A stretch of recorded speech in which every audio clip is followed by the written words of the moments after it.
আমাদের হার্দিক পান্ডিয়া যতক্ষণ আছে ততক্ষণ আর কোনো টেনশনই নেই।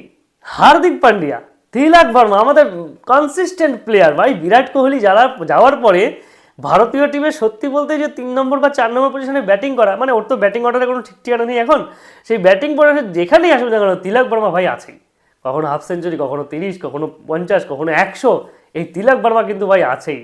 এবং আজকে শুভমান গিল চোট খাওয়ার কারণে আজকে সুযোগ পেয়েছে সঞ্জু স্যামসন, এবং সুযোগ পেয়ে কিন্তু দুর্দান্ত একটা শুরু করেছিল। যাই হোক, ম্যাচটা বড় করতে পারেনি, কিন্তু যা শটগুলো স্যামসাং দিয়েছে, একদম টাইমিংয়ের ছক্কা, দাঁড়িয়ে দাঁড়িয়ে না কিচ্ছু, জাস্ট ঠুকে দিল 6, জাস্ট ঠুকে দিল 4, just cover drive, just over drive, সব দিয়ে দিচ্ছে।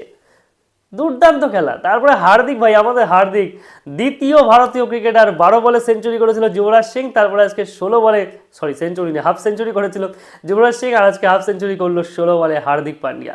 সোয়াগি ভাই আলাদা, সোয়াগি আলাদা সত্যি। মানে আবার বোলিং করে এসে উইকেটও, উফ, মানে সত্যি হার্দিক পান্ডিয়া যতক্ষণ আছে তা আমাদের হারায় কে?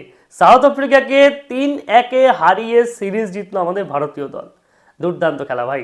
আর বরুণ চক্রবর্তীর কথা না বললে নয়। বরুণ চক্রবর্তী ভেলকি কিরে ভাই, ওই হ্যাট্রিকটা মিস হয়ে গেল, না হলে তো হ্যাট্রিকও হতো। 4-4টি উইকেট বরুণ চক্রবর্তী তুলে নিল, একদম দুরন্ত উইকেট। আর বুমরার তো কথাই হবে না। ঠিক যখন কুইন্টন ডিকক একের পর এক 6-4 মেরে যাচ্ছিল, সেই সময় কুইন্টন ডিককের উইকেটটাও তুলে নিল আমাদের জসপ্রীত বুমরা। এবং সে আছে দেখেই হয়তো ভারতীয় ক্রিকেট শক্তি পায়। জসপ্রীত বুমরা এবং আমাদের বরুণ চক্রবর্তী বর্তমানে 1 নম্বর বোলার বিশ্ব ক্রিকেটে, টি20তে, কিন্তু সে কিন্তু তার প্রিয় বোলার বা 1 নম্বর বোলার হিসেবে বুমরাকেই মানে। যাই হোক, বুমরা, হার্দিক সবাই কিন্তু 100 উইকেটের গন্ডি পার করে ফেলেছে। আর্শদীপ আজকে ভালো বোলিং না করতে পারলেও ইকোনমিক্যালি অনেকটা বেশি থেকেছে, তবু একটি উইকেট তুলে নিয়েছে। কিন্তু বুমরার ডট বলের সংখ্যা ভাই 14+, 15টা ডট বল, ভাবা যায়? 15টা ডট বল, 3 ওভার 4 ওভার বল করে মাত্র 14-15 রান খেয়েছে। যাই হোক, লাস্টে আর 2-3টা 4 হলো, বা 1টা বা 4 হলো। যাই হোক, বুমরার বোলিং সত্যি আজকে দুর্দান্ত বোলিং করেছে। আজকে হার্দিক পান্ডিয়ার বোলিংও ভালো হয়েছে। আজকে লাস্ট ওভারে অভিষেক শর্মা তাও তো উইকেটটা পেতে পেতে থাকলো। এবং কুইন্টন ডিককে ভাই ইনিংসের তুলনা হবে না, সে দুর্দান্ত ব্যাটিং করেছে ভাই, দুর্দান্ত। সেই একটি ম্যাচে করেছিল সেকেন্ড ম্যাচটাতে, আর এটাতে দুর্দান্ত ব্যাটিং করেছে। আর আমাদের তিলক বর্মা, সত্যি তুলনা হবে না ভাই, তোমার তুলনা হবে না।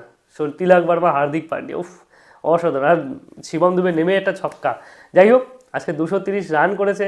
230 রান করাটা অত সহজ নয়। ভারতীয় টিম যথাযথ ভালো খেলেছে, গুজরাটের মাঠে খেলেছে, এবং সাউথ আফ্রিকাও চেষ্টা করেছে, 200 পার করেছে। চেষ্টাটা অনেক ভালো। তবে যাই হোক, ভারতীয় টিমকে অনেক অনেক শুভকামনা। আর আপনি যদি ভারতীয় ক্রিকেটের ফ্যান হন, অবশ্যই আমাকে ভিডিওটি ফলো করবেন। ভালো থাকবেন, ধন্যবাদ।